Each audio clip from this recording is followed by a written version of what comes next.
Buenas tardes a todos. ¿Qué tal? ¿Cómo seguimos? Bien, vamos a empezar un nuevo tema que es el territorio y la población en Europa y España. Sería nuestra unidad didáctica número 10.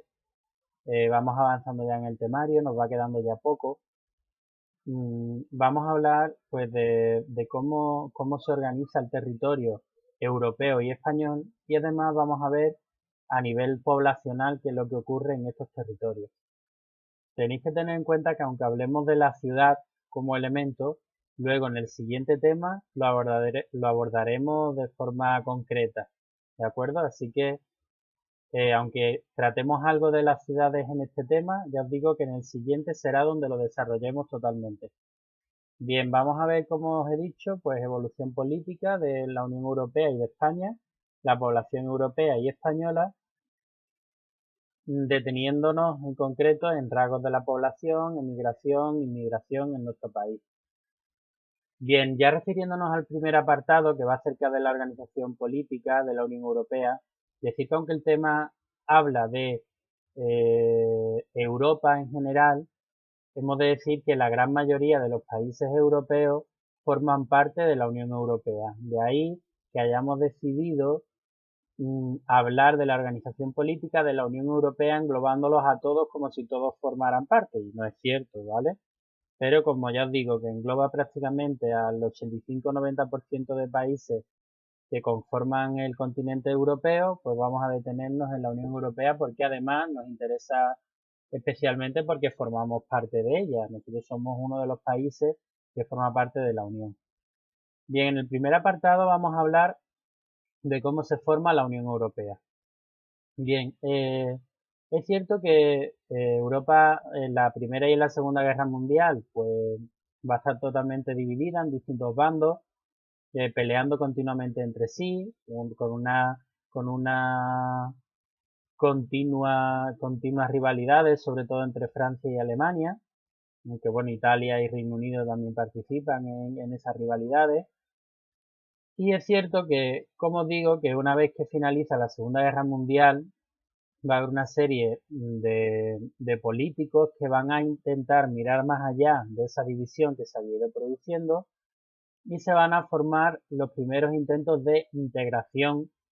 Primero va a ser económica, ya mucho más tarde será política, de integración en Europa, de modo que países que pues prácticamente 5 o 10 años antes habían estado bombardeándose unas a otras en plena Segunda Guerra Mundial, en la posguerra de esa Segunda Guerra Mundial, es decir, iniciándose la década de los 50, vamos a encontrar a unos países que deciden unir intereses y participar conjuntamente de ideas comunes.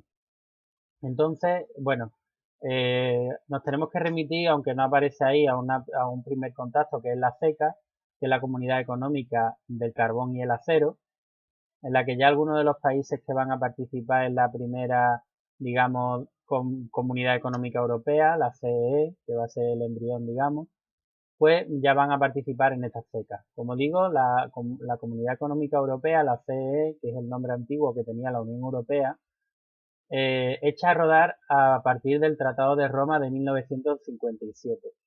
En ella digamos, este tratado van a firmarlo, es decir, van a participar en esta unión que os digo que inicialmente es económica, países, os lo digo en orden alfabético, ¿vale? Para que no haya, digamos, diferencias.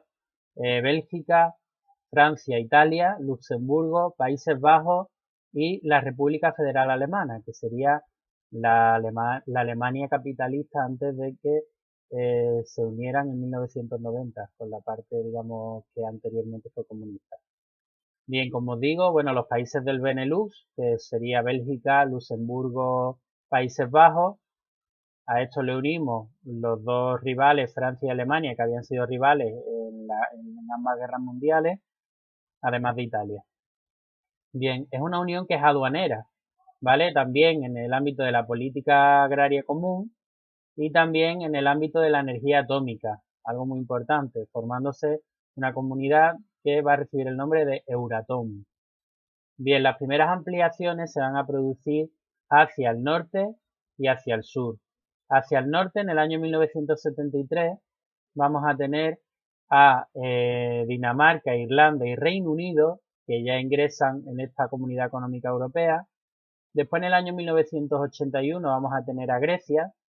Y ya en el año 1986 vamos a tener a los dos países ibéricos, a Portugal y al nuestro, España.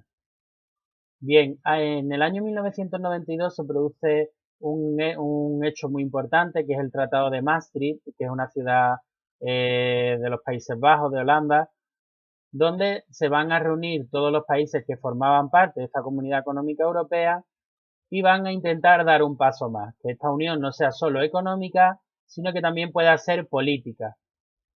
Entonces se refunda, digamos, la Comunidad Económica Europea recibiendo el nombre de Unión Europea. Después, en 1995, se van a unir también tres países del norte de Europa y del centro, como son Austria, Finlandia y Suecia. Posteriormente, ya en el siglo XXI, vamos a tener una apertura, digamos, hacia el este, tras la caída del bloque comunista que se produce, bueno, al principio de la década de los 90. Estos países empiezan a acercarse a la órbita capitalista, a la órbita de la Europa occidental, y solicitan ingresar, en muchos casos, en la Unión Europea. Y finalmente, en 2004, se va a producir la entrada de países que tienen una renta per cápita mucho más baja que la de la Europa occidental, es decir, son países bastante más pobres, pero se está intentando pues ampliar los mercados, que toda Europa forme parte de esta Unión Europea, o a ser posible, bueno, la mayoría, que fuera democrática. Bien, entonces en 2004 entran, vuelvo a decirlo alfabéticamente, Chipre, Eslovaquia, Eslovenia, Estonia, Hungría, Letonia, Lituania, Malta, Polonia y República Checa. Si os fijáis, a excepción de Chipre y Malta, que son islas que se encuentran en el Mediterráneo, todos son países de la Europa del Este que formaron parte o estuvieron cerca de la órbita de la Unión Soviética. Bien, en 2007 entraría, digamos, dos nuevos países también de la Europa del Este con un peso demográfico importante y también a nivel cultural, también son dos entradas importantes, como van a ser Bulgaria y Rumanía, países balcánicos muy importantes, como digo. En 2013 va a entrar también Croacia, ¿de acuerdo? ¿Qué va a ocurrir? Pues que, bueno, sabéis que hay un proceso en Reino Unido que es el del Brexit. El Cameron, que era el primer ministro conservador de Reino Unido, plantea en el año 2017, si no me equivoco, un referéndum en el que quería preguntar a la ciudadanía si querían continuar dentro de la Unión Europea o no. Y sorprendentemente, la población británica, aunque por un margen muy corto, muy estrecho, decide salir de la Unión Europea. Bueno, pues Cameron, pues como no era su idea inicial, dimite, toma, digamos, se pone a los mandos una de sus ministras, que era Theresa May, que tampoco va a conseguir llevar a puerto esta separación. Y por último, a las bravas, digamos, o bueno, no tanto a las bravas, con un cierto acuerdo, pues Boris Johnson, que es el actual primer ministro, es el que consigue finalizar por fin, digamos, este proceso de separación de Reino Unido de la Unión Europea, que se conoce como Brexit, que digamos, se llevó a la práctica en el mes de febrero de este año, en el pasado mes de febrero. Por lo que Reino Unido ha abandonado la Unión Europea.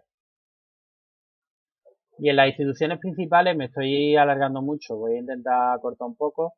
Las principales instituciones de la Unión Europea son cuatro. Está el Consejo Europeo, el Consejo de la Unión Europea, la Comisión Europea y el Parlamento Europeo. Bien, el Consejo Europeo, pues es el que define las prioridades políticas, está formado por jefes de Estado o de Gobierno, el presidente de la Comisión Europea y el alto representante en asuntos exteriores y políticas de seguridad. Después tenemos el Consejo de la Unión Europea, que sí que gestiona, digamos, en un primer escalafón, digamos, de operatividad, pues decisiones muy importantes, como son la aprobación de leyes, la gestión de presupuestos, la dirección de la política interior y exterior, y son representantes de todos los gobiernos, digamos, divididos por áreas, es decir, el Consejo de la Unión Europea para la Agricultura, con los ministros de Agricultura, el Consejo de la Unión Europea para política interior, con todos los ministros de interior, perdón, de todo el territorio, de todo el territorio de la Unión Europea. Después tendríamos la Comisión Europea, que es el gobierno permanente, en la que hay un presidente y unos comisarios que son pues responsables por áreas, digamos como si fueran un presidente de gobierno y sus ministros, pero en este caso de la Unión Europea. ¿De acuerdo? Un presidente pues elegidos por todos los países miembros y unos comisarios, digamos, por área pues, de agricultura, de sanidad, de educación, de los distintos ámbitos que hay en la política. Y después el Parlamento Europeo, que lo elegimos los ciudadanos cada 5 años en las elecciones europeas y que, como todos los parlamentos, pues va a ser, digamos, el poder legislativo, va a crear leyes, va a controlar a la Comisión y aprobará los presupuestos.